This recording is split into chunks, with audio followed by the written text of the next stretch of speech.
Hey folks, Eric here. Welcome back to the More Culture podcast. And today I am super excited for you to hear the conversation with a good friend of mine, Adam Vigil. Adam? Yeah. Yeah. Thank you for having me, man. Oh man, I'm excited. So Yeah. if you can, just to start off, tell everybody a little bit about what you got going on here. I mean, this is a new setting for us, so Yeah. tell them what they're looking at. So this is a full functional facility, full MMA, CrossFit, everything for personal training. But we also, the most beautiful thing is we're here to help in recovery, right? And just mental health, sober living, peer recovery coaching, homeless outreach, alternative school. We even have a barber shop and a salon here, but everything across the board. Yeah. Yeah. So Adam just took me on a tour of this whole place. Yeah. I'm super impressed. It is incredible. Adam, one of the things that I ran into the gym last week, Yeah. I think it was, and I told you I'm really impressed and blessed by what it is that you do. And I think I shared a little bit with you. 30 years I've been in and around the evangelical church and seen a lot of people come and go and talk a lot of things. And I'm watching you act and create action here in Colorado Springs. So tell me a little bit about your story, because this wasn't always the case. No, not at No. all. My case was all about my mistakes. You know what I mean? My trials and tribulations. So when you talk about what I've done in my life, it's been a tough lesson. A lot of trial and tribulation, a lot of sin. You know what I mean? In the flesh. I was facing a life sentence. I was one of the worst addicts this world has ever seen. You know what I mean? Knucklehead decision, but I was trying to cope with life. You know what I mean? I had a lot of traumas and things that a lot of people deal with. You know what I mean? Well, not a lot, but some of us deal with some, physical, mental, and all kinds of abuse that we're trying to fill that void with the flesh or the world, right? And I tried to fill that emptiness with drugs and alcohol.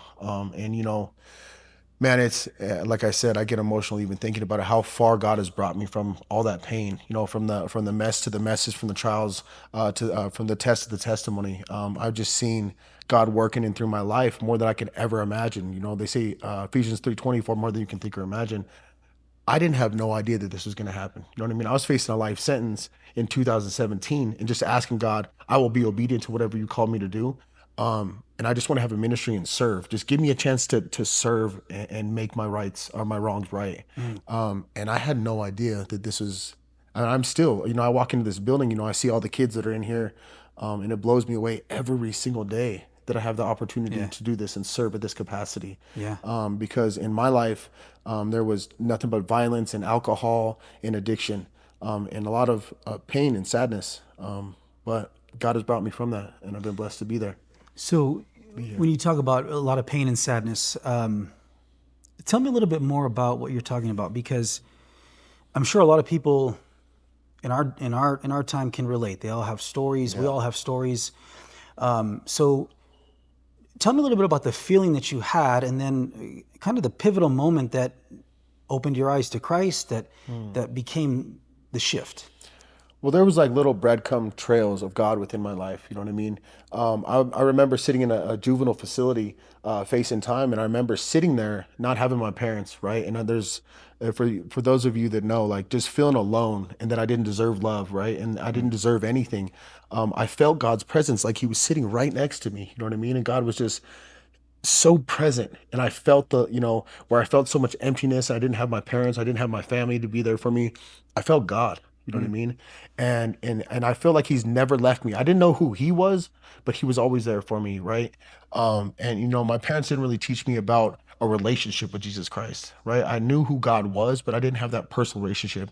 And He's never left me, man. And I just see pieces to where He's intertwined in my life, from saving me from overdose to a life sentence to everything across the board. You know what I mean? Where He's never left me, and I see Him more evident in the people around me and the things that He's doing in my life in this ministry. So it sounds like, and you can tell me if there's stuff to fill in, but it sounds like as a young man, you're kind of left on your own.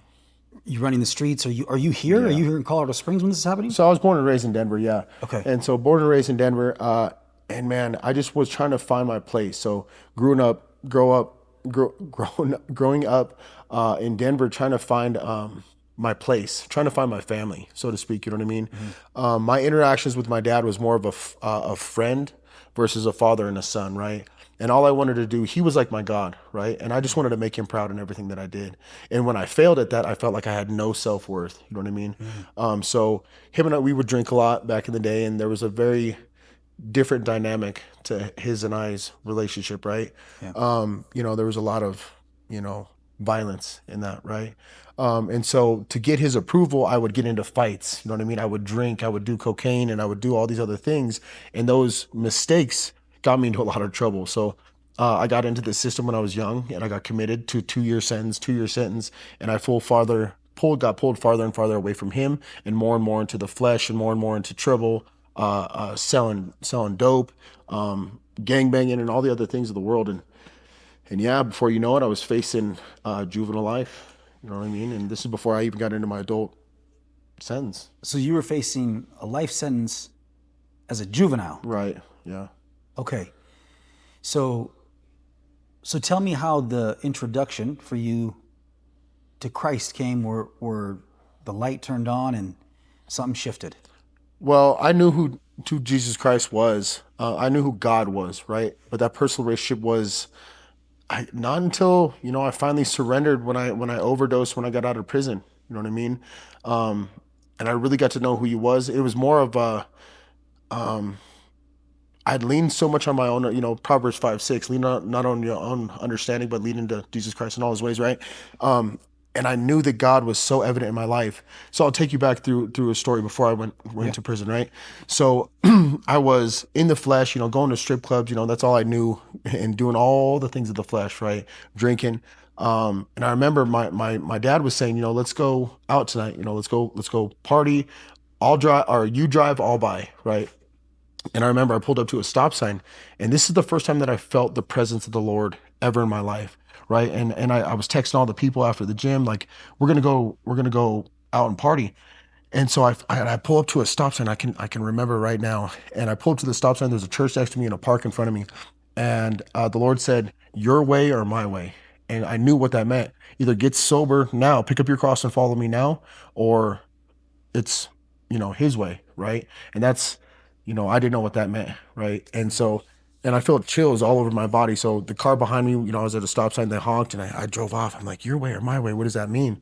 And so long story short, before the end of the night, I chose my way. I got into a fight with 8 police officers. I was facing a life sentence. And I remember I looked in the mirror at the end of the night, and man, I was beaten up from the cops and all the other things. And I heard it again, your way or my way. I chose my way. And I was facing a life sentence. And I knew that that was God saying that, if you didn't pick up your cross and follow me and surrender everything to me, because I was going to get sober on the next Monday. And it's always for an addict, whenever it's convenient for you at the end of the bag, or whatever it Yeah. is. Yeah. And I was going to be like, I'll get sober on Monday, but I said that a million times. You know what I mean? Yeah. And I chose my way, and I was facing a life sentence. Not only was I an undefeated fighter that lost his whole career, but I never thought I was going to see daylight again. Never hug my family again, never breathe fresh air ever again. And then finally, so after that, I facing a life sentence, fought that case in Adams County for 13 months. And I got blessed with a 7 year sentence. You know what I mean? Okay. Because I had handcuffs behind my back. So they deemed me, it's self-defense, and so to speak, right? And so I did a 7 year sentence. I got released on 3.5 years on a 7 year sentence. And you would think that I learned my lesson, but it wasn't the case at all. You know what I mean? And so that's why we have the DYC DOC reintegration here at Unbreakable Ministries, because we're creating the bonds inside of DOC and DYC and walking people out. So I Fantastic. knew what I was doing in there. So I was surrendered, right? I was doing purpose-driven life groups. I was doing prayer groups, Bible studies, and all the other things. I had the great mindset, right? And I had Jesus Christ in my life, and I had a personal relationship that I was building with Him. But I didn't have the bridge, right? The gap in Mm. between, right? And so that's where we provide the resources and the groups and the community, and everything that we have here is what I needed. So everything that I needed when I was growing up to be successful is what we have here. So about two months into it, before you know it, you hang around a barbershop long enough, you're going to get a haircut, right? And so I'm going out thinking, I'll just have a Red Bull with my friends, you know what I mean, and Yeah. and hang out. before you know it, I have one, and an addict. You know what I mean? I have one sip of alcohol, You're going. I'm gone. You know, I'm doing meth, and then before you know it, I'm at a trap house, and it's bad. You know what I mean? And it's scary. So, I understand addiction more than anything. You know what I mean? So I know that you could have all the potential in the world, but if you're around the wrong people, don't have the resources, um, I mean, it's just a quick matter of time before you fail. Yeah. And before you know it, I think it was 20, so 221 22 I overdosed. I was in a trap house, and I remember I pulled up, and I was in, they were testing the and I'll take you along this story as well. Yeah. So we were testing the dope for fentanyl, and it was killing so many people, right? But I was so tired of failing, bro. What a failure. I'd let down everybody in my family. I'd let down myself, and I let down God. You know what I mean? And I had all the potential in the world. I knew who Jesus Christ was, and I got out, and I decided to go to a trap house and start getting high. And man, before you know it, I remember we're sitting at the trap house, and I can feel the setting right now. You know what I mean? And we tested the dope, and everyone's like, "Oh, there's fentanyl in it," and they're like, "We can't do it." But I was so tired, I was just ready to give up. You know what I mean? I was just ready to finally just, you know what, death by overdose by death by overdose, right? I was ready. I wrote my own obituary, so I did the drugs. You know what I mean? Not Mm. to get too much into it, but I decided to shoot up, even though there was fentanyl in it, because suicide was a relief to me. I Yeah. was tired, bro. You know what I Yeah. mean? And so I ended up doing it. And then before you know it, the Lord said, "Get out of there," right? And I remember, and I was like, the enemy. I could hear the enemy, the battle of good and evil, right there. And I went to put the needle in my arm, and I couldn't get the second one in, right? And the lady next to me says, "Let me do it." And you could see, like there was like all black in her eyes. You know what I'm saying? How demonic it was. You know what I mean? I can feel it today. It gives me chills.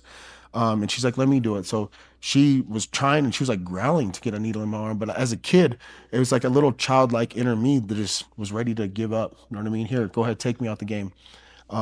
So she did it, and she got the needle in finally, and she went to squeeze the needle, and it exploded everywhere, right? And it was like, and we knew, and I've tried since then, just to test it out, and I'm strong. You know what I mean? And I squeeze in, and no, it won't break. You know what I mean? That was divine intervention, right? So it exploded, Yeah.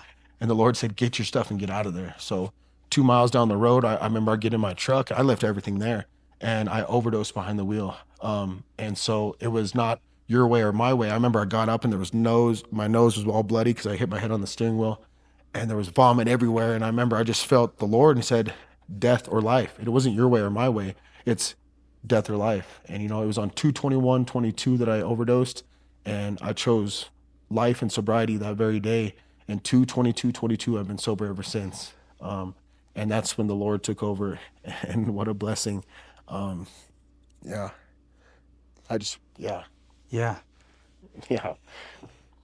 Take me into that emotion, Mm, because I can understand. I'm going to do it this time. mm, Fall on our face. I'm going to do it this time. yeah. Fall on our face. And the amount of shame that could be present Mm. in that. Tell me about that feeling, but not only that, how do you even to this day deal with that? you know so I relate back to my one I'm 12-1 as a pro, right? And that one loss that I took was the biggest win of my career, right? It's about the bounce back, right? It's not about the loss, but how we bounce back from those things. And that's anything in life, right? You know what I mean? Like, I do burpees, thousands of burpees a Yeah, no, week, it's right? Yeah, ridiculous.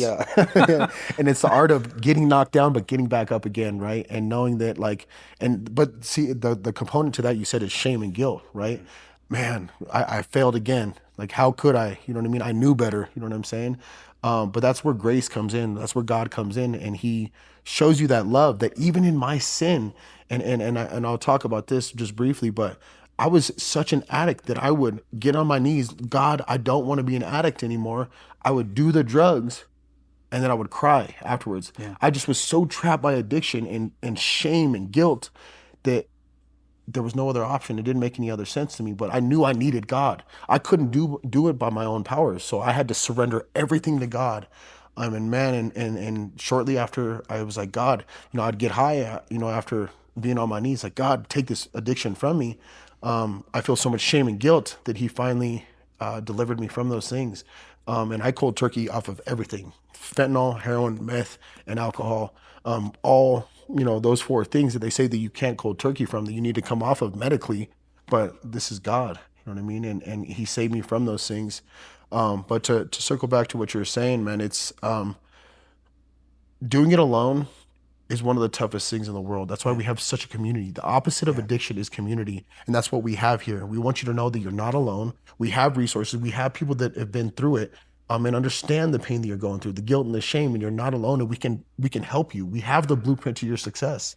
And first and foremost, we have God, right? And the foundation of everything that we do here is faith, family, and fitness. First being our faith in God the Father, and then the family, the community. And family is so much thicker than blood because, my own, and not to get too, I have an amazing family. I love my family to death, but like family is thicker than blood for me because some of my own family has like cast me out as an enemy. You know what I'm saying?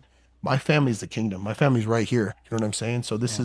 that's what we're here to show people. I don't care where you're from, what your background is, skin color, race, journey, whatever it is, we're family. You know what I mean? And Yeah. we're here to help you and save you as much as we can. Yeah. Yeah. So if I'm hearing the dates right, we're 4 years now. Yep. So in 4 years, Yeah. you come back into MMA. Yeah. Have you had all these 13 fights in these 4 years? No, I was 4-0 before I went to prison, so I was an undefeated fighter. And this is where you understand God's divine timing. I wasn't ready for, what was to come, Oh yeah. right? Yeah. And so I would have got whatever would happen, right? Yeah. And so 4-0, but I was like, God, why would you take this from me? I did all this. And, when you do that and realize where it's not, I didn't give credit to where credit was due. It was all God, right? And so I got out and I had my first loss. So I was 4-1. And that's when I overdosed right after that because by my own will, I thought I did all these things. But after that, I gave it all to God. You know what I mean? I surrendered, and then I've been on a tear ever since then. I had seven, so Yeah. that was 8 fights. I'm a two-time world champion now and going after another one here soon. So Yeah. it's all God, man. Yeah, So 4 years. yeah, And for people that are listening to this story that are really resonating right now, you knew I need to surrender, but you knew that and came back. yeah. Knew that and came back. What are some practical things that you are doing now for yourself that keep you focused, that keep you? Yeah. It's about your foundation, right? Where's your foundation? And it's not about religion, but a relationship, right? Where's your relationship with Jesus Christ? And where's your relationship with the people around you, right? Your fellowship. Every morning I get up, I get on my knees and surrender. Like, they say the greatness of a man's power is in the measure of his surrender. I surrender. You have to surrender everything to God, right? Knowing that I don't have it covered. I don't, my mental health, I need this. I need and it comes in purpose and service, right? So my purpose comes in serving the community, right? And I believe my purpose on this world is to serve and bring out purpose in other people, right? But it starts with Jesus Christ. Every single day we have a prayer group every day at 6 a.m. with our men, right? Men and women separate, and being in community 100%. But making sure you fill your cup, and your cup has to be filled from the Lord.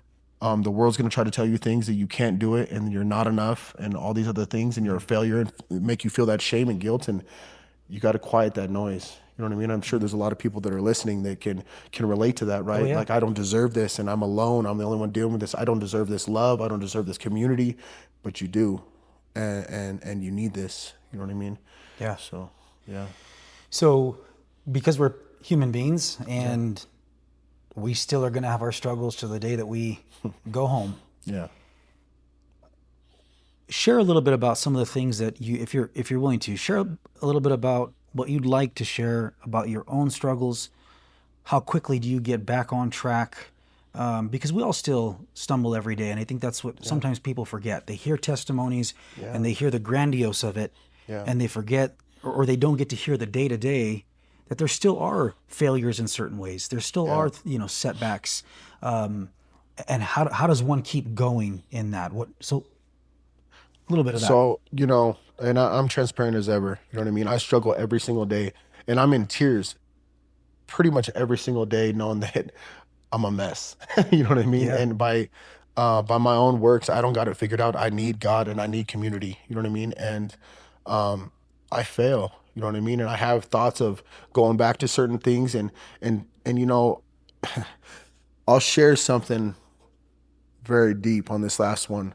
Um, the suicidal ideations that sometimes still pop up. Um,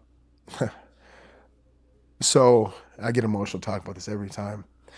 After I won that world title, um, I've never felt so alone in my life, right? Yeah. You would think that you would feel the most amazing euphoric feeling in the world. And I've shared this with some people in my community. But all the work that went in, and I don't fight for me, I fight for this community. You know what I'm saying? So all the way when we have these watch parties that are here and all these churches that are filled up and supporting me, and I went into a world title fight with two torn labrums 5 days before the fight, knowing that I could not fight. You know what I mean? I'm fighting for them, and it's God that's going to win that fight. But all the pressure, the buildup, and all the things, the blood, sweat, and tears, literally, you know what I mean, that goes into these Hmm. things. I get my hand raised, I win a world title, and everyone's like, man, Adam's on top of the world. Man, I don't, after this last fight, I literally locked myself in my house for 10 days, for 2 weeks, right? I was in there, and having the worst suicidal thoughts that I've ever had in my entire life. And I almost ended it. You know what I mean? Um, and I was close. You know what I mean? I didn't answer my phone. I didn't pick up my phone, and everyone thought I was on top of the world. So give Adam some space, right? Yeah. Oh man, I was struggling. You know what I mean? I was ready to throw in the towel because that euphoric feeling, that pinnacle that you think you're reaching, um, it was false. You know what I mean? It wasn't there. I Yeah. was searching for things in fulfillment of the world instead of joy and fulfillment of God. You know what I mean? And it was just what an empty feeling. You know what I mean? Mm. And I cannot describe that. And I'm sure there's some people that can relate to this, whether it be going for a world title or just going through day to day life. I still fight those I don't deserve this. You know what I mean? And I'm Yeah. struggling and I'm alone and just it's I'm ready to end it. You know what I mean? And Yeah. so how I combat that is making sure I stay connected. You know what I mean? You talk about suicide ideations, if you've gone through some of those courses, having your battle buddies, the people that know you so well that are checking in on you Yeah. all the time and having your community, make sure you have those. Because it's absolutely essential. We have those even as an employees and staff in our ministry. Make sure we have the people that are checking in on you. Not, hey, I'm doing okay. Are you really doing okay? Being intentional, taking that extra mile. Like, no, you sound off. No, there's something not right. How can we help you? You know what I mean? Yeah. Because every day, man, I'm in here praying and in tears with my men, and just yeah, I'm a mess some days, brother. You know what I mean? Yeah. And then as well as you still have the cravings of addiction. You know what I mean? I quiet that noise because of the man that I used to be. I never want to go back to that, right? Yeah. So if you're struggling with addiction, but yeah, mental health, it's a real thing, man. And we're here to make it the norm to reach out and have community, right? Yeah. Yeah, I love and that. have God. Yeah. So praise God, I came back from that. Oh, Yeah. absolutely. Yeah. Amen. And it kind of lends into the question I was going to ask next, which is, I'm walking around here. I'm looking at all that you have going on, a school, Yeah. a food pantry, housing for men, barbershop, fighters training here, on top of everything else. Does it ever scare you? The The grant, how yes. all that's going on. Absolutely. The yes, absolutely. I know because it's God, right? That is has anything can be taken away at any point in time, but the biggest fear comes from failing, right? Failing the people, right? Failing at any capacity. That's been my biggest fear. My mental health battle was I don't want to fail the people that are around me, right? And when I walk in here and I see these youth and these kids coming in, that's the heart of everything that we're doing here. I don't want to fail them. You know what I mean? Because they won't have a place to go to. And I mean everybody in here. I love everybody in here. You know what I mean? From our sober living residents to everything. Um, I just don't want to lose this because I don't want to lose the impact of what God's done in my life. You know what I mean? Yeah. And there's so much on the line. You know what I mean? And they asked a question the other day: if you could tell yourself something, or what would you tell yourself 5 years ago?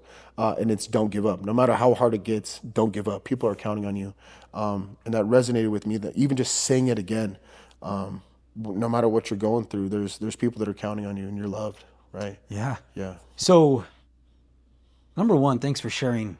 all of that, because it's Yeah. a lot of vulnerable things that people need to hear. And I say this often. Uriah and I were talking about this over the past couple weeks. Is we have a lot of people that are afraid to be vulnerable, Mm, understandably so. It's a cruel world. right. So when we're bearing ourselves and we're bearing our heart, we're inevitably going to be open and susceptible to hurt, Mm, right? So naturally, people put on the face, put on the act, yeah. which we know doesn't work. Yeah. It never works.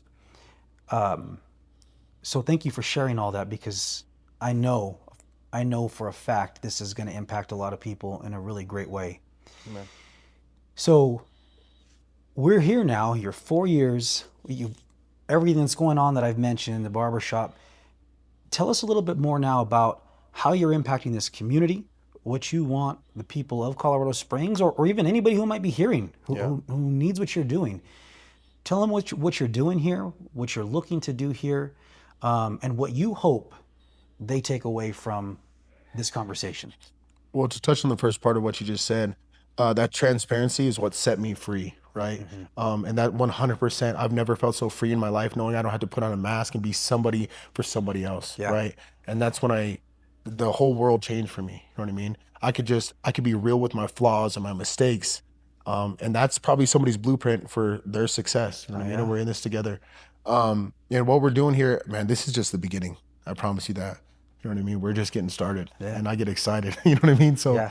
we're gonna do this here, and God is allowing us to steward the things that we have here, right? And then we're having our lessons and our growing in our systems and our programs and stuff like that. And then we're gonna be going to Denver and Pueblo, and then we're gonna go nationwide, taking the same system that we have here, and trying to change the world, right? Essentially, um, and going back to my homeland in Denver, right? And that's where my heart is. So God has allowed it. I got away from Denver for a little while because of the chaos, right? And, Yeah. and me out there. But we're going back. Clean and I, we're the ones that own this. And she owned Built to Recover. And we, like I said, we collaborated to come together for Unbreakable Ministries, and that's where we're from.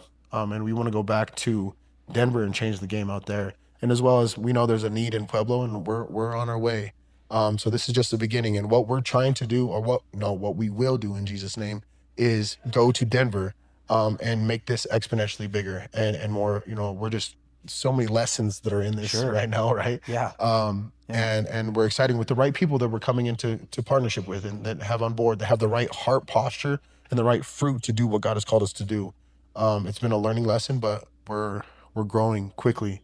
And what we're gonna do up in Denver is this is just baby steps to that. Yeah. Okay. So we're gonna hear, and we're going. If we don't have a resource here, we will create it. Okay. And we're gonna be doing so my vision here is, and I'll share this very briefly, is to have a gym that's going to be separate from the church, which will be separate from the mental health facility. And there's going to be like 5 apartment buildings, right? And they're going to have their own little, one will be men and women's, one will be a homeless outreach, one will be a recovery home. And we're going to have a whole community for recovery to come together. And in the center of all that is fitness and God, right? And so that's just a taste of what's to come. Yeah. Awesome. Yeah. And what do you shared a lot, and people are going to take a lot away from what you shared. But what would you hope somebody takes away from this time in this conversation that's watching this? The biggest thing you can do is reach out for help, right? And please do. We ask eagerly that you reach out for help, because we're excited to help people. That's what we're here for, right? And that never give up.